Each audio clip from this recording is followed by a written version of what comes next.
नमस्कार, आप देख रहे हैं एचआर न्यूज। अभी हाल ही के अंदर कुछ दिन पहले ही नए पुलिस अधीक्षक ने रेवाड़ी का पदभार संभाला है और पदभार संभालते ही प्रेस वार्ता की थी और सीधा बदमाशों को चेतावनी दी थी कि वो या तो रेवाड़ी जिला छोड़ जाए या अपना काम धंधा ही बदल ले और क्राइम रेवाड़ी में बर्दाश्त नहीं किया जाएगा।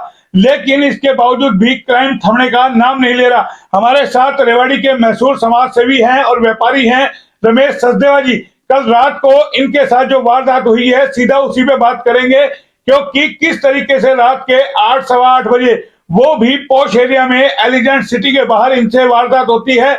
सीधा इसी पे चर्चा करेंगे। सचदेवा जी, हुआ क्या था रात को? पुलिस अधीक्षक तो कह रहे कि क्राइम थम जाएगा, कि बदमाशों को चेतावनी दी थी कि वो शहर छोड़ करके चला जाए। ऐसा कुछ नहीं है। अपराधियों के लिए प्रशासन ने खुला उनको माहौल दिया हुआ है। रोड के ऊपर स्ट्रीट लाइट नहीं है, अंधेरा रहता है और रात को किसी भी चौराहे पर कोई पुलिस का कर्मचारी, पुलिस अधिकारी कोई नहीं होता है। नहीं, कल क्या हुआ आपके साथ? कैसे क्या वारदात? कल शाम को नारायण सेवा संस्थान द्वारा आयोजित एक प्रोग्राम था जिसमें वो सहयोग राशि देने वालों को सम्मानित करने के लिए उन्होंने ब्रह्मगढ़ पर बुलाया हुआ था। तो मुझे भी वहां से इन्विटेशन आया हुआ था, तो मैं भी वहाँ एक ऑपरेशन की सहयोग राशि देने हेतु उपस्थित हुआ था। वहाँ उन्होंने सबको सम्मानित किया था। वहां से मैं गोल चक्कर पर स्थित अपनी पत्नी को बिठा के आया था उनके माताजी के पास। वहां से लेकर मैं एलिगेंट सिटी पहुंचा। तो रास्ते में फोन की घंटी बज रही थी, तो मैंने मिसेज को एक बार फोन सुनता हूँ कि किसका है। तो बोले अभी मत उठाओ, घर जाके उठाना।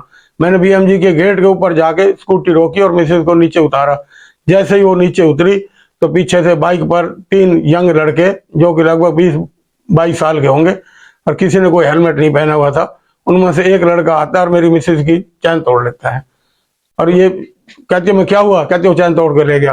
तो वो 3 थे, तो मैं उनके पीछे तो भाग नहीं सकता था और उनके पास बाइक थी और मेरे पास स्कूटी थी।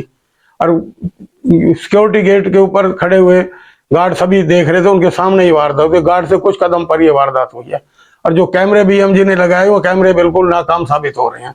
कैमरे में बिल्कुल पिक्चर साफ नहीं आ रही। तो क्या घड़ीबोली रोड पे स्ट्रीट लाइट वगैरह कुछ भी नहीं है? नहीं चस्ती रात को, कभी चस्ती है कभी नहीं अभी चस्ती। ये मुद्दा भी उठा था पुलिस अधीक्षक के समक्ष कि किस तरीके से जो शहर की लाइटें हैं या वो सीसीटीवी कैमरे हैं, और बाकायदा आश्वासन दिया गया था कि तमाम शहर में सीसीटीवी कैमरों को दुरुस्त कराया जाएगा, लाइटों का प्रबंध कराया जाएगा। और रमेश सचदेवा जी एक व्यापारी हैं, समाज सेवी हैं, आए दिन समाज सेवा करते रहते हैं तरह तरह से। और इनका नमकीन का कारोबार है, संगम नमकीन के नाम से इनकी नमकीन निकलती है, ब्रांडेड नमकीन है। और समाज सेवी आए दिन एक के बाद एक कैंप वगैरह ये आयोजित करते हैं। तो ऐसे में एक बड़ा सवाल उठता है कि आज शहर में आम आदमी सुरक्षित नहीं है।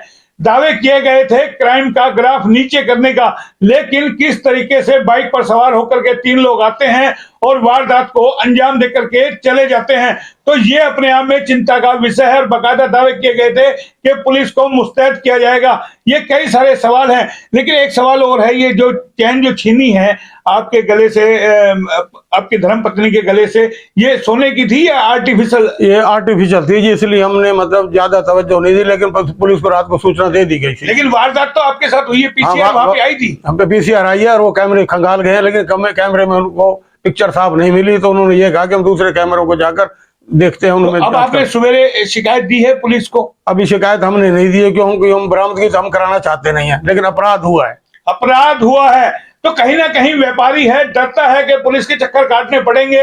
लेकिन सवाल ये उठता है, चाहे नकली हो चाहे असली हो गले की चैन, लेकिन सवाल ये उठता है कि किस तरीके से बदमाश बेखौफ रेवाड़ी के अंदर है और किस तरीके से वारदात को अंजाम दे रहे हैं। ऐसे में फिर सवाल उठता है, क्या पुलिस रेवाड़ी जिले की मुस्तैद होगी और आरोपियों पर नकेल लग पाएगी या आरोपियों को तुरंत पकड़ पाएगी? हालांकि एसएचओ थाना मॉडल टाउन से हमारी बात हुई है, वो कह रहे हैं कि पुलिस इस मामले में जांच कर रही है और रात को भी पीसीआर वहां पर गई थी और स्वयं एसएचओ भी जाएंगे, तमाम जो आसपास के कैमरे हैं उनको खंगेले जाएंगे। लेकिन यहाँ बार बार सवाल ये उठता है कि आखिर व्यापारी कब तक दहशत में रहेगा? आम आदमी घरों से बाहर निकलता हुआ डरता है। दावे किए गए थे अपराध का ग्राफ कम करने का, लेकिन किस तरीके से अपराधी बेखौफ है, आए दिन एक के बाद एक साइबर क्राइम हो रहा है, वारदातें हो रही है। आखिर इन सब पे अंकुश कब लगेगा और पुलिस अधीक्षक कब तक इस पर कार्रवाई करवा पाएंगे? कैसे शहर को अपराध मुक्त करेंगे? ये कई सारे सवाल है।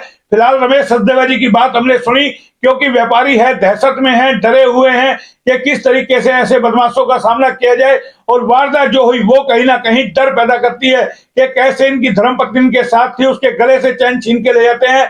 और हो सकता है इसके अंदर चलती अगर स्कूटी पे वो वारदात करते तो बड़ा हादसा भी हो सकता था, बड़ा इंसिडेंट भी हो सकता था, कुछ भी हो सकता था। पिछले दिनों हमने देखे कई सारे वीडियो आए हैं किस तरीके से बदमाशों ने चलती महिला की गाड़ी से जो है चैन छीनी है और महिला नीचे गिर गई, पड़ गई, कितना बड़ा बड़ा नुकसान यानी कि हुआ है। तो ऐसे में वही सवाल उठता है कि आखिर पुलिस अधीक्षक कब तक इस पे नकेल कसेंगे। फिलहाल सचदेवा जी हमारे साथ जुड़े, बहुत बहुत धन्यवाद आपका। देखते हैं पुलिस इसमें क्या करती है, फिर आएंगे किसी और खबर पे, तब तक के लिए नमस्कार।